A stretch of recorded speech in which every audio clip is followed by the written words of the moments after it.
വചനം മൂലം നീ എത്രയോ ധന്യനായി തീർന്നു.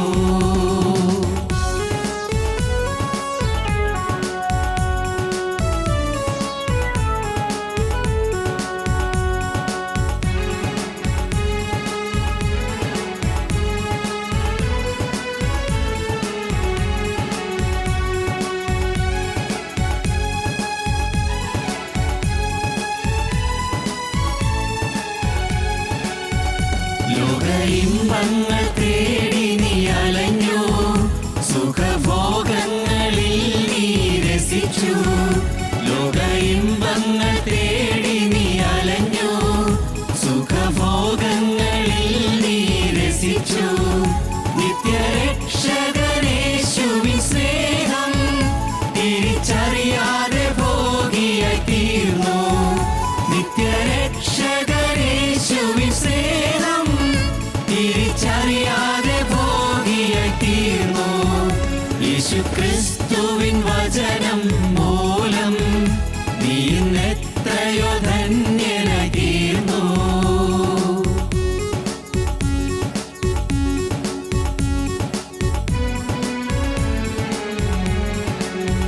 വിധിയിൻ പാതയെ കൈവെടിഞ്ഞു, പാപരാഗങ്ങൾ കടിമയായി തീർന്നു. വിധിയിൻ പാതയെ കൈവെടിഞ്ഞു, പാപരാഗങ്ങൾ കടിമയായി തീർന്നു. നിന്റെ സമ്പത്തും ഐശ്വര്യമെല്ലാം പോയി നീ ഒരു രോഗിയായി മാറി. നിന്റെ സമ്പത്തും ഐശ്വര്യമെല്ലാം പോയി നീ ഒരു രോഗിയായി മാറി. യേശുക്രിസ്തുവിൻ വചനം മൂലം നീ എത്രയോ ധന്യനായി തീർന്നു.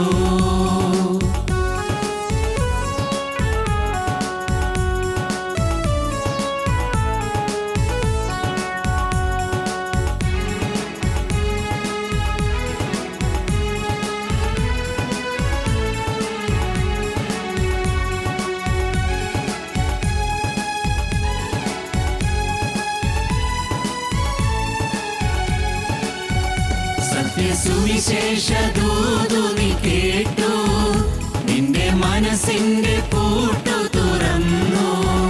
സത്യസുവിശേഷ ദൂതു നീ കേട്ടു, നിന്റെ മനസ്സിന്റെ പൂട്ടു തുറന്നു. ക്രിസ്തൻ ക്രൂശിന്റെ അർത്ഥമറിഞ്ഞു, നീയോ ത്യാഗിയ രൂപാന്തരത്താൽ. ക്രിസ്തൻ ക്രൂശിന്റെ അർത്ഥമറിഞ്ഞു, നീയോ ത്യാഗിയ രൂപാന്തരത്താൽ.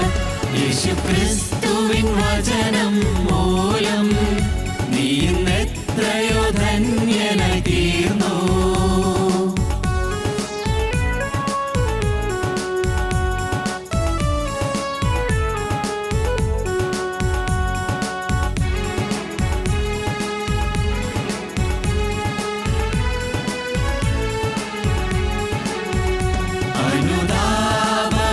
അനുതാപവിവശതയാർന്നോ ചുടുകണ്ണീർ നിരന്തരം പെയ്തു.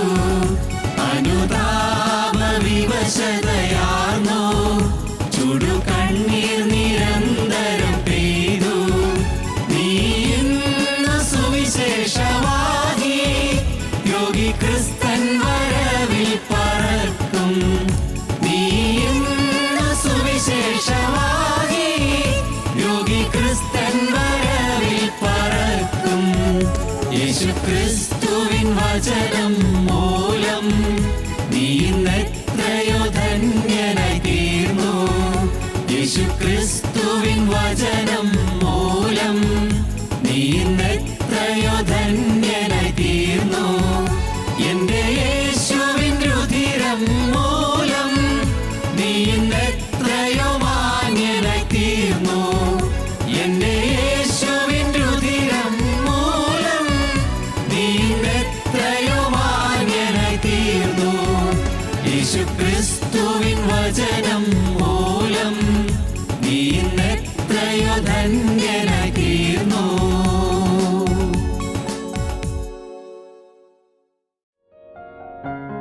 ഞങ്ങളോ ക്രൂശിക്കപ്പെട്ട ക്രിസ്തുവിനെ പ്രസംഗിക്കുന്നു. ഫിലേമോൻ എഴുതിയ ലേഖനത്തിൻ്റെ 15-ാം വാക്യം നമുക്ക് ആദ്യം വായിക്കാം. 15-16 വാക്യങ്ങൾ ആദ്യം വായിക്കാം. അവൻ അല്പകാലം വേർവിട്ടു പോയത് അവനെ സദാകാലത്തേക്കും നിനക്ക് ലഭിക്കേണ്ടതിനായിരിക്കും. അവൻ ഇനി ദാസനല്ല, ദാസന് മീതെ പ്രിയ സഹോദരൻ തന്നെ. അവൻ വിശേഷാൽ എനിക്ക് പ്രിയൻ എങ്കിൽ നിനക്ക് ജഡസംബന്ധമായും കർത്തൃസംബന്ധമായും എത്ര അധികം. ദൈവത്തിന് സ്തോത്രം. ഇതുവരെയും അവൻ അടിമയായിരുന്നു. ഫിലേമോനെ, നിൻ്റെ അടിമയായിരുന്നു. അവൻ തെറ്റ് ചെയ്തു, കുറ്റം ചെയ്തു, അടിമത്തത്തിൽ നിന്ന് അവൻ ഒളിച്ചോടിപ്പോയി. ശരി, ഇതുവരെയും അവൻ ഒരു ദാസനായിരുന്നു, അടിമയായിരുന്നു. പക്ഷെ ഇനി അങ്ങനെയല്ല. അവൻ എൻ്റെ കർത്താവായ യേശു ക്രിസ്തുവിൻ്റെ രക്തത്താൽ വീണ്ടെടുക്കപ്പെട്ടവനായി തീർന്നു. ക്രിസ്തു അവന് വിലയ്ക്ക് വാങ്ങിയിരിക്കുന്നു. പിശാചിൻ്റെ അടിമത്തത്തിലിരുന്ന മനുഷ്യനെ ക്രിസ്തു വിലയ്ക്ക് വാങ്ങി. അതുകൊണ്ട് ക്രിസ്തു കൊടുത്ത വില വലിയ വിലയാണ്. കൊടുത്ത വില സ്വന്തം ജീവരക്തമാണ്. സ്വന്തം രക്തം കൊടുത്ത് വിലയ്ക്ക് വാങ്ങി. സ്വന്തം ജീവരക്തം ഊറ്റി അവസാന തുള്ളി വരെയും രക്തം ഒഴുക്കി യേശു ക്രിസ്തുവിനെ വീണ്ടെടുത്തു. നീ അവനെ ദാസൻ എന്ന് പറയാൻ പാടില്ല. അവനുവേണ്ടി ഞാൻ നിന്നോട് നിൻ്റെ സ്നേഹത്തോട് അപേക്ഷിക്കുകയാണ്. അവനെ ദാസൻ എന്ന് വിളിക്കരുത്. അവൻ ദാസനല്ല, ദാസന് മീതെ പ്രിയ സഹോദരൻ തന്നെ. അവൻ നിൻ്റെ ഒരു ആത്മീയ സഹോദരനാണ്. സ്തോത്രം. ഈ ആത്മീയർക്കുണ്ടല്ലോ വലിപ്പ ചെറുപ്പ ഭേദമില്ല, പണമുള്ളവരൊന്നും ഇല്ലാത്തവരൊന്നും ഭേദമില്ല. ദൈവത്തിൻ്റെ ആത്മാവുള്ളവർക്ക്, വിദ്യാഭ്യാസമുള്ളവരൊന്നും ഇല്ലാത്തവരൊന്നും ഭേദമില്ല. ദൈവത്തിൻ്റെ ആത്മാവുള്ളവർക്ക് വലിയവനും ചെറിയൊന്നും ഭേദമില്ല. അവിടെ തരഭേദമൊന്നുമില്ല. ക്രിസ്തുവിൻ്റെ ആത്മാവുണ്ടോ എല്ലാവരും സഹോദരന്മാരാണ്. എല്ലാവരും സഹോദരി സഹോദരന്മാർ. സഹോദരൻ എന്ന് വെച്ചാൽ എന്താ? ഒരു ഉദരത്തിൽ പിറന്നവൻ. ഉദരം, ഒരു ഉദരത്തിൽ പിറന്നവൻ, ഒരു വയറ്റിൽ പിറന്നവൻ സഹോദരൻ. സഹോദരനായി നാം കണ്ടുകൊള്ളണം. അവിടെ യജമാനും ദാസനുമില്ല, അവിടെ ഗുരുവും ശിഷ്യനുമില്ല. എല്ലാവരും സഹോദരന്മാരാണ്. അവിടെ അപ്പനും മകനും, ഭൗതികമായി അപ്പനും മകനുമാണ്, പക്ഷേ അവിടെയും അവരും സഹോദരന്മാർ. ക്രിസ്തുവിലൊന്നായി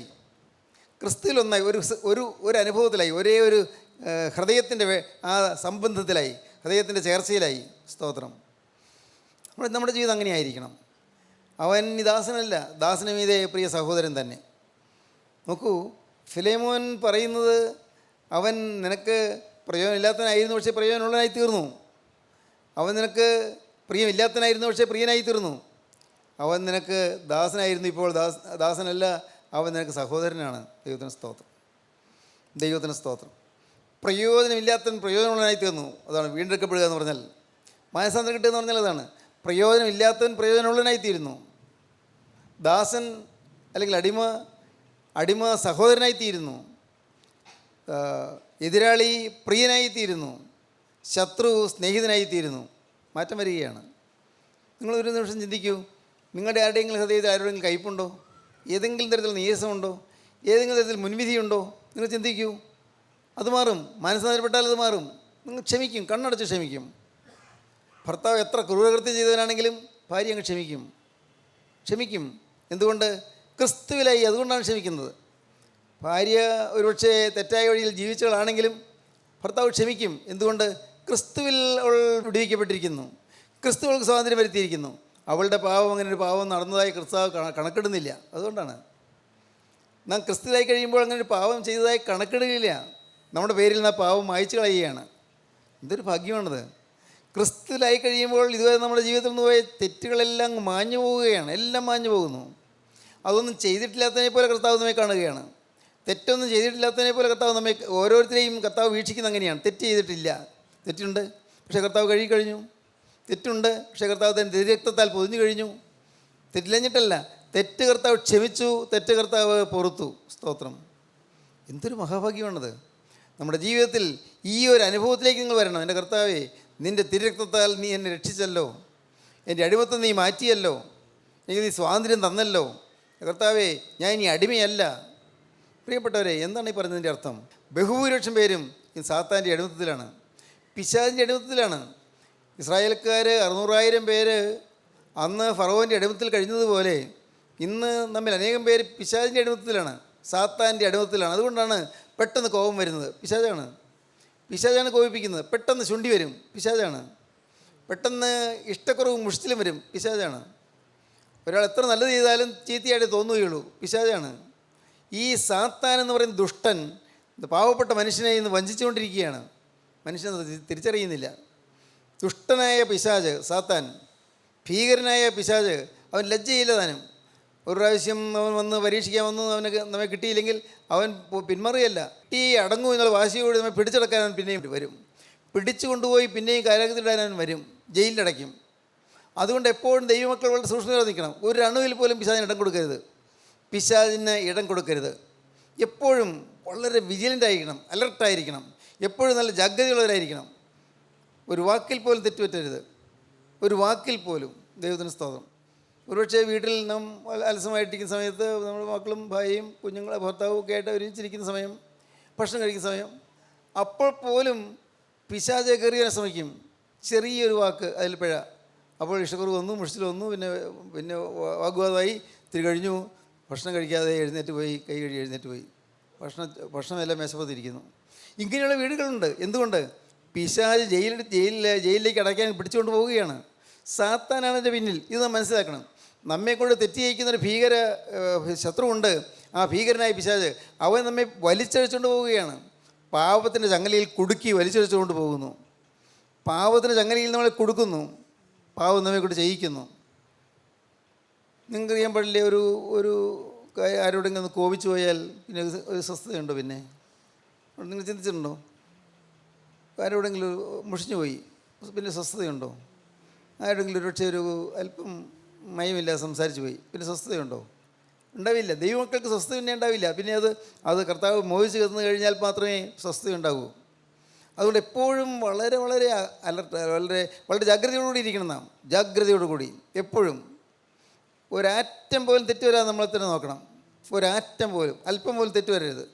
അതുകൊണ്ടാണ് പിതാക്കന്മാർ പറഞ്ഞത്, അലസത ലേശം ബാധിച്ചാൽ അശുഭ വഴിക്ക് വശവനായി തീരും, ആത്മത്തെ സ്വയമേ നിഹനിക്കും, കൊല്ലും. രാജ്യത്തിൻ വാതിൽ ചെറിയതുമാകും,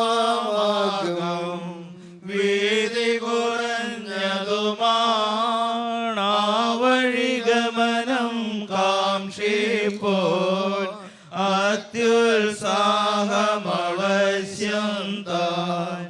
അലസതലേശം ബാധിച്ചാൽ അശുഭ വഴിക്കു വശം വദനായി സ്വാത്മത്തെ സ്വയമേ നിഹനിക്കും. അല്പം അലസത വന്നാൽ അശുഭമായ വഴിയിലേക്ക് ഞാൻ തിരിഞ്ഞു പോകും.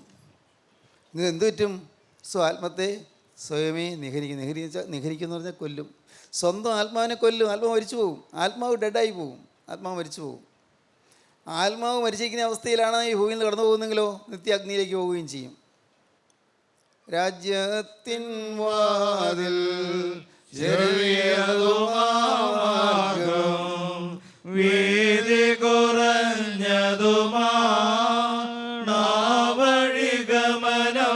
കാംക്ഷിപ്പോൾ അത്യുത്സാഹമവശ്യം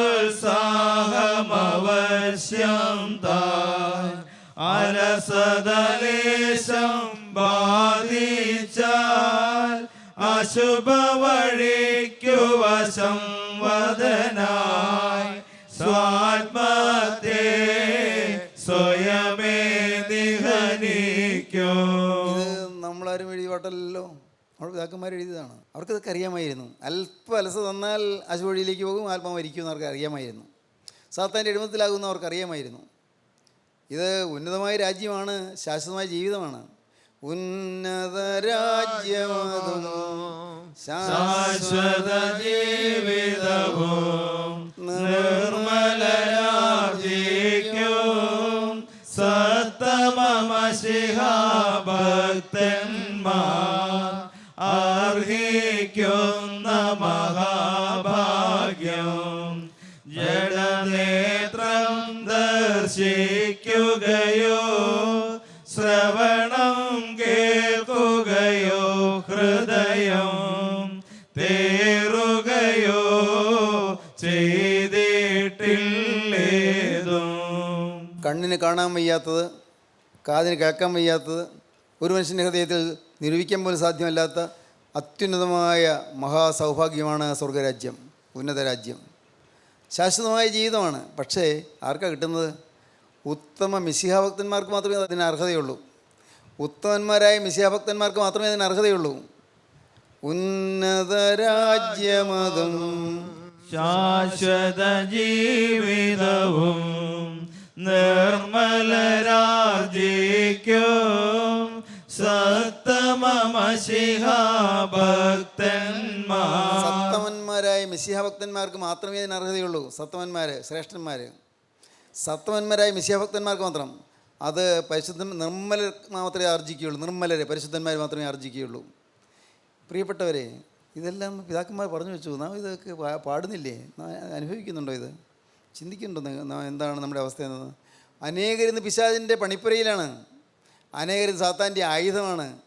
ആ അനേകരിന്ന് സാത്താൻ പാവ കളിപ്പിക്കുകയാണ്. കുടുംബ കലഹങ്ങൾ ഉണ്ടാക്കുന്നു. കുടുംബ കലഹങ്ങൾ, സഹോദരന്മാർ തമ്മിൽ ഭിന്നതകൾ, ഒരമ്മയുടെ ഉദരത്തിൽ പെടുന്ന സഹോദരന്മാർ തമ്മിൽ അസൂയകൾ, ഭിന്നതകൾ, അഭിപ്രായ വ്യത്യാസങ്ങൾ, ചീത്ത ശീലങ്ങൾ, കഞ്ചാവ്, മയക്കുമരുന്ന്, എന്തെല്ലാം, മദ്യം, ഇന്ന് ചീത്ത കൂട്ടുകെട്ടുകൾ, കൊള്ളരുതായ്മകൾ, വൃത്തികേടുകൾ, പുറത്തു പറയാൻ ലജ്ജിക്കുന്നതായ അനേകം ഹീനമായ കാര്യങ്ങൾ. ദൈവത്തിന് സ്തോത്രം. ഇതെല്ലാമായിട്ടും നാം ദൈവമേ നീ പരിശുദ്ധനാകുമെന്ന് ചൊല്ലിയാൽ ഉടനെ രക്ഷ കിട്ടുമെന്ന് വിചാരിച്ചുകൊണ്ടിരിക്കുന്നത്. ഇതെല്ലാമായിട്ടും പിന്നെയും പെരുമലയ്ക്കോ ഓമല്ലൂർക്കോ തീർത്ഥയാത്ര പോയാൽ രക്ഷ കിട്ടുമെന്ന പാവങ്ങൾ വിചാരിച്ചിരിക്കുന്നത്. പാവം മനുഷ്യർ, പാവങ്ങൾ. ഇതുകൊണ്ടും തീർത്ഥയാത്ര ചെയ്താലൊന്നും ഈ പാവം മാറുകയില്ല. നടന്നു തന്നെ പോയാലും പാവം മാറുകയില്ല.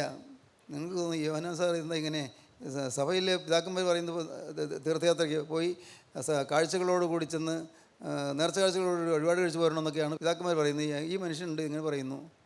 പ്രിയപ്പെട്ടവരെ, സത്യം അതാ. നിങ്ങൾ എത്ര നേർച്ച കഴിച്ചാലും എത്ര വഴിപാട് കഴിച്ചാലും ജീവിതത്തിൽ നിന്ന് പാവം മാറുന്നില്ലെങ്കിൽ, സാത്താൻ്റെ അടിമത്തിൽ നിന്ന് വിമുക്തി പ്രാപിക്കുന്നില്ലെങ്കിൽ നിങ്ങൾ നരകാഗ്നിയിലേക്ക് പോകും, സംശയമില്ല. ദൈവത്തിന് സ്തോത്രം. ഓർക്കൂ പ്രിയപ്പെട്ടവരെ, ഞാനും ചെറുപ്പത്തിൽ പുറവമ്പള്ളിയിൽ നേർച്ച കഴിക്കാനൊക്കെ പോയ മനുഷ്യനാണ്. ചെറുപ്പത്തിൽ ഞങ്ങളുടെ അടുത്തുള്ളൊരു പ്രായമായ വലിയപ്പനെ കൂട്ടിക്കൊണ്ട് അദ്ദേഹം കോഴിയും പിടി വയ്ക്കാനുള്ള അരിമാവും പിന്നെ നെയ്യപ്പം ചുട്ടതും ഒക്കെ ആയിട്ട് പോയി. ഞാൻ കൂടെ നടന്നു. അന്ന് ബസ്സില്ല. അന്ന് പാവം അമ്മയുടെ സങ്കടം, അപ്പം മരിച്ചതിന് ശേഷം അമ്മ ഒറ്റപ്പെട്ടു പോയതിലുള്ള ദുഃഖം കൊണ്ട് അങ്ങനെ വഴിപാട് കഴിച്ചാൽ ഇനി ആപത്ത് വരാതിരിക്കുന്നു വിചാരിച്ചു. ഞാൻ പറയാറില്ല, 5 മരണം നടന്ന വീട്, മരണത്തിൻ്റെ മേൽ മരണം, എന്നും ദുഃഖവും നിരാശയും തന്നെ. അങ്ങനെയുള്ളൊരു വീട്ടിൽ വഴിപാട് കഴിക്കാമെന്ന് വിചാരിച്ചു. കുന്നുകുട്ടി പള്ളിയിൽ 3 വയതുകൾ നേർച്ച നടന്നു. എല്ലാ ശനിയാഴ്ച കുർബാന ചൊല്ലിച്ചു. എന്തെല്ലാം ചെയ്തു. കോലഞ്ചേരി പള്ളിയിൽ പെരുന്നാളിന് മിഥുന 29 പെരുന്നാൾ, ഇപ്പോഴത് ജൂലൈ 11 തോന്നുന്നു. പെരുന്നാളിന് വഴിയോരത്ത് 2 വശത്ത് ഇറുകേയിരിക്കുന്ന പാവപ്പെട്ട യാചകർക്കെല്ലാം പൈസ കൊടുത്തു. അമ്മ ആണ്ടുനോമ്പ് നോക്കി. എന്തെല്ലാം ചെയ്തു. പക്ഷെ അതുകൊണ്ട് നമുക്ക് സമാധാനം കിട്ടിയില്ല. സമാധാനം കിട്ടിയത് കർത്താവായ യേശു ക്രിസ്തു രക്ഷകനായ ഹൃദയത്തിലേക്ക് എഴുന്നള്ളി വന്നപ്പോൾ സമാധാനം കിട്ടി. അപ്പൻ മരിച്ചതിൻ്റെ വേദന ഒരു വശത്ത് ധാരാളമായിട്ടുണ്ട്. സംഖ്യാതീതമായ വേദനാ വിഷയങ്ങൾ വരെയുമുണ്ട്. അതെല്ലാം ഒറ്റ നിമിഷം കൊണ്ട് മാറി, സമാധാനം വന്നു. നിങ്ങൾക്ക് ലഭിക്കുമെന്ന് ഞാനീ പറഞ്ഞത്. വേണമെങ്കിൽ ഇനി ദാസനല്ല, പിശാചിൻ്റെ ദാസനല്ല. ഇനി ഞാൻ അടിമത്തത്തിലല്ല. ഞാൻ സ്വതന്ത്രനായി, ഞാൻ സഹോദരനായി. സ്തോത്രം. ഞാൻ ക്രിസ്തുവിൻ്റെ സഹോദരനായി തീർന്നു. ക്രിസ്തുവിൻ്റെ അടിമത്തത്തിലേക്ക് ഞാൻ വന്നു, ക്രിസ്തുവിൻ്റെ ദാസ്യത്തിലേക്ക് വന്നു. എങ്ങനെ? പിശാചിൻ്റെ അടിമത്തിൽ നിന്ന് മോചനം പ്രാപിച്ചു. ക്രിസ്തുവിൻ്റെ ശിഷ്യനായി ഞാൻ തീർന്നു. ക്രിസ്തു പറയുന്നിടത്ത് ഞാൻ നടക്കുന്നു. ക്രിസ്തു ആഗ്രഹിക്കുന്ന മാത്രം ഞാൻ ചെയ്യുന്നു. ക്രിസ്തു പറയാൻ ആഗ്രഹിക്കുന്ന മാത്രം ഞാൻ പറയുന്നു. ക്രിസ്തുവിനെ മാത്രം കേന്ദ്രീകരിച്ച് ജീവിക്കുന്നു. സാധിക്കുമോ നിങ്ങൾക്ക്? അങ്ങനെ ജീവിതം നിങ്ങൾക്ക് ആഗ്രഹമുണ്ടോ? നിങ്ങൾക്ക് സാധിക്കും, എല്ലാവർക്കും സാധിക്കും. ദൈവത്തിന് സ്തോത്രം. അതിന് വലിയ പ്രയത്നമൊന്നും വേണ്ട. നിങ്ങളൊന്നും പ്രയത്നിക്കേണ്ട. നിങ്ങളൊരു വാക്ക് പറഞ്ഞാൽ മതി. എൻ്റെ കർത്താവേ, എനിക്കൊരു കഴിവുമില്ല, ഞാനൊരു പാപിയാണേ. കർത്താവേ, എൻ്റെ ഹൃദയത്തിൽ ചിന്തകളിൽ ചിലപ്പോൾ പാവം വരുന്നുണ്ട്, പക്ഷേ പ്രവൃത്തിയിലൊന്നും വരുന്നില്ലെങ്കിൽ പോലും ചിന്തകളിൽ ഇപ്പോഴും പൂർണ്ണ വിശുദ്ധി ആയിട്ടില്ല. കർത്താവേ, ചില ഇഷ്ടക്കുറവ് മുഷിച്ചിലൊക്കെ അകത്ത് കിടപ്പുണ്ട്. കർത്താവ്, ഈ സ്ഥിതിയിൽ നിനക്ക് എൻ്റെ ഹൃദയത്തിൽ വരാൻ സാധ്യമല്ലെന്ന് എനിക്ക് മനസ്സിലായി. നാഥ, ഞാൻ നിന്നോടൊരു വാക്ക് പറയുകയാണ്. എനിക്ക് ഒരു വിശുദ്ധനായി ജീവിക്കണമെന്ന് ആഗ്രഹമുണ്ട്. എനിക്കൊരു ശുദ്ധിമതിയായി ജീവിക്കണമെന്ന് ആഗ്രഹമുണ്ട്. എൻ്റെ കർത്താവേ, ഈ താൽക്കാലിക ജീവിതം കഴിഞ്ഞ് നിത്യമായ അനന്തതയിലേക്ക് ഞാൻ കടന്നു വരുമ്പോൾ ഞാൻ തള്ളപ്പെട്ടു പോകരുത് എനിക്ക് ആഗ്രഹമുണ്ട്. നരകാഗ്നിയിലേക്ക് ഞാൻ പോകരുത് എനിക്ക് താല്പര്യമുണ്ട്. കർത്താവേ, അതുകൊണ്ട് ഇപ്പോൾ നാഥ എനിക്ക് വേണ്ടി കുരിശിൽ രക്തം ചിന്തിയ യേശുവേ, ആ കുരിശിൻ ചുവട്ടിലേക്ക് ഞാനിതാ ധ്യാനത്തിൽ വരികയാണ്. കുരിശിൻ ചുവട്ടിലേക്ക് വന്ന് ഞാനിവിടെ മുട്ടുകുത്തുകയാണ്. എൻ്റെ കർത്താവേ, ആ കുരിശിൽ കൂടി ഒലിച്ചൊലിച്ച് വന്ന നിൻ്റെ തിരുരക്തം ഒരു തുള്ളി എൻ്റെ ശിരസിൽ വന്ന് പതിയണമേ കർത്താവേ. ആ രക്തത്താൽ എന്നെ നീ കഴുകണമേ കർത്താവേ. നീ കഴുകിയാൽ മുഴുവൻ ശുദ്ധമാകുമെന്ന് എനിക്ക് വിശ്വാസമാണ് കർത്താവേ. ഞാൻ സാത്താൻ്റെ അടിമത്തോട് യാത്ര പറയുന്നു, സാത്താനെ ഞാൻ ഉപേക്ഷിക്കുന്നു. പിശാചിൻ്റെ അടിമത്തോട് ഞാൻ യാത്ര പറയുന്നു, പിശാചിനെ ഞാൻ ഉപേക്ഷിക്കുന്നു. നിശ്ചിതം ഞാൻ സ്വീകരിക്കുന്നു, ഞാൻ യേശുവിൻ്റെ വകയായി തീരുന്നു. ഇന്നു മുതൽ യേശുവെ ഞാൻ യേശുവിൻ്റെ വകയാണ്.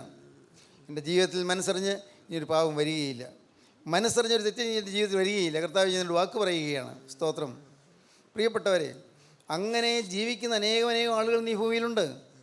അങ്ങനെ ജീവിക്കുന്ന വിശുദ്ധന്മാരായ അനേകം ആളുകളുണ്ട്. നല്ല യൗവന പ്രായത്തിൽ എങ്ങനെ അനുഭവത്തിൽ കഴിയുന്നവരുണ്ട്. ദൈവത്തിന് സ്തോത്രം. പ്രിയപ്പെട്ടവർ, ഞാൻ തികഞ്ഞൊന്നായില്ല, പക്ഷേ എനിക്കറിയാം ഞാനും യൗവനപ്രായം കഴിഞ്ഞല്ലേ ഇവിടം വരെ എത്തിയത്. യൗവനത്തിൻ്റേതായ ഓരോ ദശകളും ഓരോ അവസ്ഥാവിശേഷങ്ങളും എല്ലാം നേരിട്ട് അനുഭവിച്ചുകൊണ്ടല്ലേ ഞാനിവിടെ വരുന്നത്. ഭാഗ്യവശാൽ ഒരു തെറ്റിലേക്ക് പോയില്ലല്ലോ. ദൈവത്തിന് സ്തോത്രം. ഭാഗ്യവശാൽ അരുതായികളിലേക്ക് പോയില്ലല്ലോ. ദൈവത്തിന് സ്തോത്രം. ഞാൻ ദൈവത്തെ മഹത്വപ്പെടുത്തുകയാണ്. എന്നാൽ ദൈവത്തിന് സ്തോത്രം. അപ്പോഴും ഞാൻ പ്രാർത്ഥിച്ചുകൊണ്ട് കർത്താവേ, എനിക്ക് വല്ല പാവം വരുന്നുണ്ടോ, എൻ്റെ ചിന്തയിൽ വല്ലതും പാളി പോകുന്നുണ്ടോ, അതാണ് ചിന്തിക്കുന്നത്. എൻ്റെ കർത്താവ് ദുഃഖിക്കുന്ന എന്തെങ്കിലും എൻ്റെ ജീവിതത്തിൽ ഇപ്പോഴും ഉണ്ടോ? ഇതെന്ന് നോക്കിക്കൊണ്ടിരിക്കുന്നത്. ഇപ്പോഴും അങ്ങനെ നോക്കുന്നത്. അവിടെ നിന്ന് ദുഃഖിക്കുന്ന എന്തെങ്കിലും എൻ്റെ ജീവിതത്തിൽ ഇപ്പോഴുണ്ടോ? അവിടെ നിന്ന് വേദനിക്കുന്ന ഏതെങ്കിലും സ്വഭാവം എൻ്റെ ജീവിതത്തിലുണ്ടോ? ഒരു ദിവസം ഞാൻ കടന്നു വരുമല്ലോ കർത്താവേ, ഞാൻ ഒരു ദിവസം കടന്നു വരുമല്ലോ. ഇവിടെ ഞാൻ അനാഥനാണ്, ഇവിടെ ഞാൻ അഗതിയാണ് കർത്താവേ, ഇവിടെ ഞാൻ ആശ്രയമറ്റവനാണ്. എന്നാൽ ഞാൻ നിന്നിൽ ആശ്രയിക്കുന്നു, നിന്നിൽ അഭയം പ്രാപിക്കുന്നു. നിൻ്റെ കുരിശിൻ്റെ ചുവട്ടിൽ ഞാൻ ഇതാ വീഴുന്നു. എന്നെ നിൻ്റെ കരങ്ങളിലേക്ക് ഞാൻ തരുന്നു കർത്താവേ. ഒരു പുതിയ ജീവിതത്തിന് വേണ്ടി ഞാൻ കൊതിക്കുന്നു. ദാസനല്ല, ദാസന മീതേ പ്രിയ സഹോദരൻ. കർത്താവേ, ഈ മഹാഭാഗ്യം എനിക്ക് തരണമേ. പ്രയോജനമില്ലാത്തനായിരുന്നു, പ്രയോജനമുള്ളവനായി തീർന്നു. ദൈവത്തിന് സ്തോത്രം. പ്രിയനല്ലായിരുന്നു, പക്ഷേ പ്രിയനായി തീർന്നു. ദൈവത്തിന് സ്തോത്രം. അല്പകാലം വേറോട്ട് പോയിരുന്നു, സദാകാലത്തേക്കും ലഭിച്ചു. ഭാഗ്യകരമായ അനുഭവം. ഇന്ന് ഈ വാക്കുകളെ കേട്ടുകൊണ്ടിരിക്കുമ്പോൾ നിങ്ങൾക്ക് ഈ അനുഭവത്തിലേക്ക് വരാം. എന്തൊരു പ്രകാശമുള്ള അനുഭവമാണെന്നോ, എന്തൊരു ഐശ്വര്യമായ അനുഭവമാണെന്നോ. യേശുക്രിസ്തു ഹൃദയത്തിലേക്ക് വരുന്ന മഹാഭാഗ്യം. അപ്പോൾ നിങ്ങൾക്ക് യേശുവിനോട് നിങ്ങളുടെ കാര്യങ്ങളെല്ലാം പറയാം.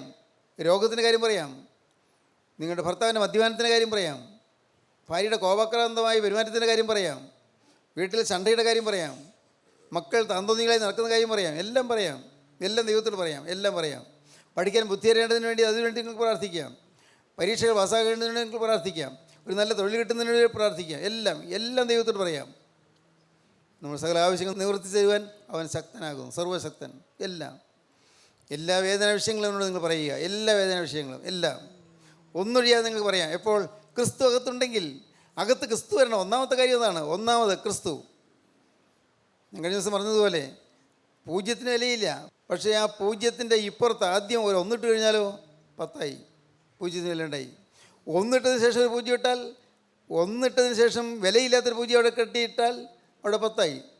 ആ ഒന്നിൻ്റെ ശേഷം 2 പൂജ്യം ഇട്ടാൽ അത് 100. ഒന്നിന് ശേഷം 3 പൂജ്യം ഇട്ടാൽ അത് 1000. എന്ത് കാരണം? ഈ ഒന്നാദ്യം വരണം. ഒന്ന് ഞാൻ ആയതാണ് അത് യേശു ആദ്യം വരണം. യേശു അതാ പറയും, ഞാൻ ആദ്യം വരണം. യേശു ക്രിസ്തു ആദ്യം വരണം. ക്രിസ്തുവിനെ ആദ്യം നിർത്തിക്കൊണ്ട് ക്രിസ്തുവിന് വേണ്ടി മാത്രം ജീവിക്കുന്ന തീരുമാനം എടുത്തുകൊണ്ട് നിങ്ങളുടെ ജീവിതത്തിലുള്ളതായ എല്ലാം ഓരോ പൂജ്യങ്ങൾ ഇട്ടുകൊള്ളുക. അപ്പോൾ ക്രിസ്തു ജീവിതത്തിലേക്ക് വന്നാൽ നിങ്ങളുടെ ആവശ്യങ്ങൾ കർത്താവ് നോക്കും. ആവശ്യമാണെങ്കിൽ പ്രയോജനപ്പെടുമെങ്കിൽ അത് ദൈവത്തിനറിയാം. സ്തോത്രം. പ്രിയപ്പെട്ടവരെ, ഹൃദയം തുറന്നു പറയാം, കർത്താവേ എനിക്ക് വേറെ ഒന്നും വേണ്ട കർത്താവ്, വേറെ ഒന്നും വേണ്ട. എൻ്റെ യേശു ഹൃദയത്തിൽ വാഴുന്ന അനുഭവം, പാപത്തിൽ നിന്ന് സ്വാതന്ത്ര്യം കിട്ടുന്ന അനുഭവം, എല്ലാ പാപത്തിൽ നിന്ന് മോചനം കിട്ടുന്ന അനുഭവം, സാത്താൻ്റെ വെളിയിൽ നിന്ന് മോചനം കിട്ടുന്നൊരു അനുഭവം, സാത്താൻ്റെ ബന്ധനം കഴിയുന്നൊരു അനുഭവം, പിശാചിൻ്റെ കോട്ടകൾ പൊട്ടുന്നൊരു അനുഭവം, കർത്താവേ ബാധകൾ മാറുന്നൊരു അനുഭവം, എല്ലാ കോപബാധയും എല്ലാ വൈരാഗ്യബാധയും മാറുന്നൊരു അനുഭവം.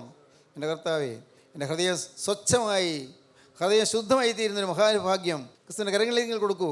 സംശയിക്കേണ്ട. യേശു അതിൻ്റെ അരികത്ത് വന്ന് നിൽക്കുന്ന തെർക്കരെ നീട്ടിയിരിക്കുന്നു. ആണിപ്പാടുള്ള കാര്യം നിങ്ങൾ നേരെ നീട്ടിക്കൊണ്ട് കർത്താവ് നിൽക്കുകയാണ്. മകനെ ഇതിൻ്റെ ഹൃദയം എനിക്ക് തരിക, എൻ്റെ മകളെ ഇതിൻ്റെ ഹൃദയം എനിക്ക് തരിക എന്ന് പറഞ്ഞുകൊണ്ട് കർത്താവ് നിൽക്കുന്നു. ഞാൻ വാതിൽ നിന്ന് മുട്ടുന്നു. ആരെങ്കിലും എൻ്റെ ശബ്ദം കേട്ട് വാതിൽ തുറന്നാൽ ഞാൻ അവനോടും അവൻ എന്നോടും കൂടി അത്താഴം കഴിക്കും. ദൈവത്തിന് സ്തോത്രം. ശബ്ദം കേട്ട്, ക്രിസ്തുവിൻ്റെ ശബ്ദം കേട്ട് നിങ്ങൾ വാതിൽ തുറക്കൂ. ക്രിസ്തു അകത്തേക്ക് വരും. അകത്തേക്ക് വന്നാൽ ക്രിസ്തുവിൻ്റെ കൂടെ രാപാർക്കാം. ക്രിസ്തു നിങ്ങൾ ഒരുമിച്ച് ഭക്ഷണം കഴിക്കും. നിങ്ങളുടെ കുടുംബത്തിന് നാഥനായി തീരും. ദൈവത്തിന് സ്തോത്രം. ഭാഗ്യം, മഹാഭാഗ്യം. ഈ ഭാഗ്യം നിങ്ങൾ നഷ്ടപ്പെടുത്തരുത്. പാവമോചനം കിട്ടുന്ന മഹാഭാഗ്യം, വന്നുപോയ പാവങ്ങളെ ക്ഷമിക്കുന്ന മഹാഭാഗ്യം, യേശുക്രിസ്തുവിൻ്റെ രാജ്യത്തിൻ്റെ അവകാശിയാകുന്ന മഹാഭാഗ്യം. കർത്താവേ, മഹാഭാഗ്യം എനിക്ക് തരണമേ. നമുക്ക് പ്രാർത്ഥിക്കാം, നമുക്ക് സമർപ്പിക്കാം. കാരുണ്യവാനായ ഞങ്ങളുടെ സ്വർഗീയ പിതാവേ, അനുഗ്രഹീത നിമിഷങ്ങൾക്കായി ഞങ്ങൾ സ്തുതിക്ക്, ഞങ്ങൾ നിന്നെ സ്തോത്രം ചെയ്യുന്നു. അപ്പോൾ ഈ മക്കളെ അവിടെ നിന്ന് അനുഗ്രഹിക്കണമേ.